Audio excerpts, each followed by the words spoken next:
Welcome to The Explainer. If you're a focused learner trying to really decode the strict legal frameworks governing corporate profits and debts, you are in exactly the right place. Today, we're diving into Chapter 10 to unravel the fascinating, highly structured life cycle of a corporate payout. We're going to see how a company actually translates its raw success into tangible returns for the people who fund it. There is a very specific, legally binding process that takes $1 of profit all the way from the boardroom and deposits it right into an investor's bank account. So let's trace exactly how it happens. All right, here's our roadmap for today's explainer. First up, decoding the dividend. Second, the rules of payouts. Third, unclaimed funds and the IEPF. Fourth, the interim dividend. And finally, we'll look at dividend versus interest. I want you to imagine for a second that you hold shares in a massive, highly successful company. You've invested your hard-earned cash, and at the end of the year, the company announces millions in profit. The natural question is, where do those corporate profits actually go? Well, as an equity investor, you have a legal right to a slice of that pie. But the company doesn't just, open a vault and start handing out cash. The distribution is calculated, it's formal, and it is strictly regulated. Let's start with Section 1, decoding the dividend. So the term dividend actually comes from the Latin word dividendum, which literally means that which is to be divided.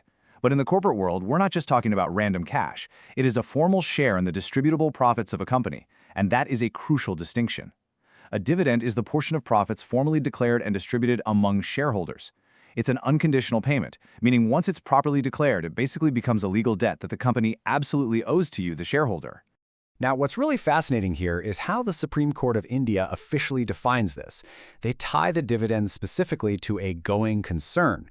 And for those who might not know, a going concern just means a business that is actively operating and making money.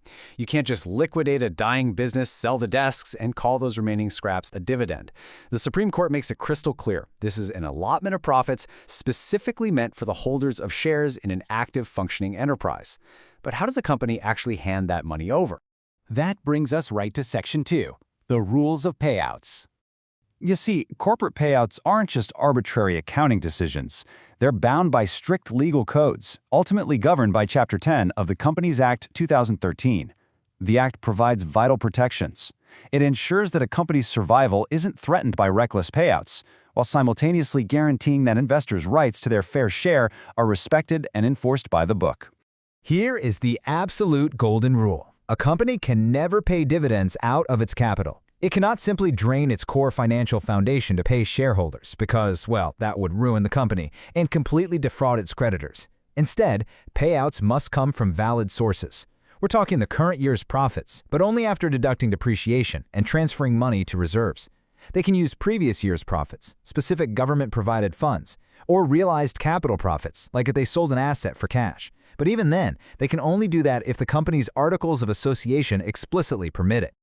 Okay, so once the source of the funds is verified, how is it declared? It is a precise two-step chronological flow. Step 1. The board of directors holds a meeting and officially recommends the dividend rate. Step 2. The shareholders themselves must approve this rate by passing an ordinary resolution at the annual general meeting, or AGM. What's super interesting here is the balance of power. Shareholders can absolutely vote to lower the dividend rate recommended by the board if they think the company needs to keep more cash on hand, but they can never vote to increase it. Once it's declared, the clock is ticking. The dividend must be paid within 30 days. Let's look at the modern modes of payment. Traditionally, companies just sent physical dividend warrants, which are essentially checks, to your registered address. You could also set up a dividend mandate to have it credited directly to your bank. But today, keeping pace with technology, listed companies are actually mandated to use electronic clearing systems. We're talking ECS for frequent low-value transactions or NEFT for high-value transfers. This massively reduces the risk of physical checks getting lost in transit. But what happens when those physical warrants do get lost in the mail, or an electronic transfer bounces because a bank account was closed? Let's dive into Section 3, unclaimed funds and the IEPF. The law leaves zero room for ambiguity when money is left on the table. If a dividend remains unpaid or unclaimed for 30 days after it was declared, the company faces a strict, immediate timeline. Within just 7 days after that 30-day period expires, the company has to sweep all of those unclaimed funds into a special, designated unpaid dividend account at a scheduled bank. Now, I really want to emphasize this number. 7 years. That is exactly how long that unclaimed money sits in the unpaid dividend account. The company is required to post the names and last known addresses of the shareholders owed this money on their website, giving them plenty of time to claim it.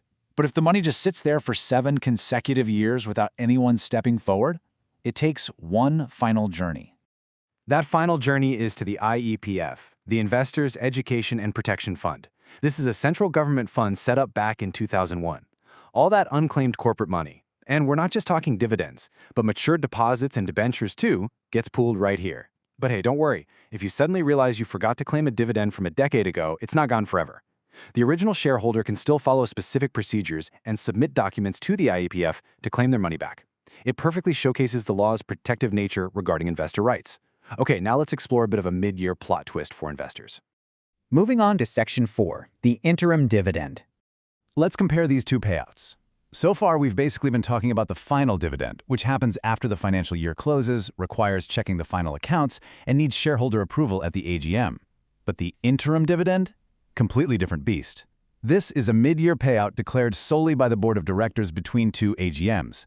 Because the final annual accounts aren't finished yet, the board has the unique power to authorize this, provided the Articles of Association allow it.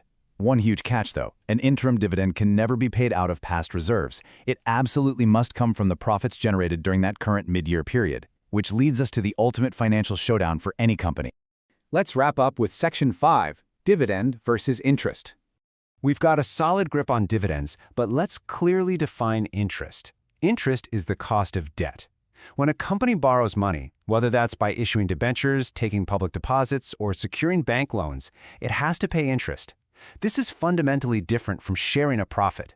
Interest is an absolute, mandatory obligation. Let's deliberately walk through this contrast, because honestly, this is the bedrock of corporate finance. On the equity side, a dividend is a reward. It fluctuates based on how well the company does. If there are no profits, there is absolutely no compulsion to pay a dividend. In accounting terms, it's known as an appropriation of profit. But look at the debt side. Interest is usually a fixed rate. It's an absolute obligation. A company must pay its interest even if it loses millions of dollars that year. That is why interest is considered a charge on profit. It's an expense that has to be cleared before you even calculate the final profit available for dividends. And this dynamic perfectly captures the landscape of corporate finance. Every single day, the markets are driven forward by these two mechanisms: the calculated risk and fluctuating reward of equity dividends, and the strict, mandatory obligations of debt interest. Companies are constantly balancing these two forces to fund their growth. So, as we wrap up this explainer, I want to leave you with a question to ponder about your own financial persona. When you look at your own portfolio, what's your strategy? Are you investing for the fluctuating, potentially limitless reward of dividends, taking on the risk of equity? Or do you prefer the guaranteed certainty and absolute obligation of earning interest through debt? Understanding the precise, legally mandated life cycle behind each of these corporate payouts empowers you to make that choice with absolute clarity. Thank you so much for joining me on this explainer. Keep learning, and I'll catch you next time.